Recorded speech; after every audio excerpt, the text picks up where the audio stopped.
तुम्हाला माहीत आहे का, तिरुपती बालाजी मंदिर फक्त भक्तांच्या दानावरच नाही, तर केसांवरूनही करोडो रुपये कमवतंय. हो, भक्तांनी अर्पण केलेले केसच बनवतात या मंदिराच्या मोठ्या उत्पन्नाचं गुपित. तिरुपतीत लाखो भक्त दरवर्षी आपले केस देवाला अर्पण करतात. ही परंपरा प्राचीन आहे. असं मानलं जातं की राजकन्या पद्मावतीने देवासाठी हे केस अर्पण केले होते.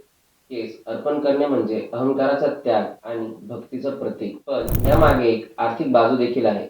हे केस मंदिरात गोळा करून, स्वच्छ करून आणि श्रेणीनुसार वर्गीकृत केले जातात. 27 इंचाचा लांब केस पहिल्या श्रेणीत, 19 ते 26 इंच दुसऱ्या श्रेणीत आणि अशा प्रकारे 5 श्रेणी तयार केल्या जातात. यानंतर हे केस ई-निलामीत विकले जातात आणि त्यातून प्रत्येक वर्षी शेकडो कोटींचं उत्पन्न मंदिराला मिळतं.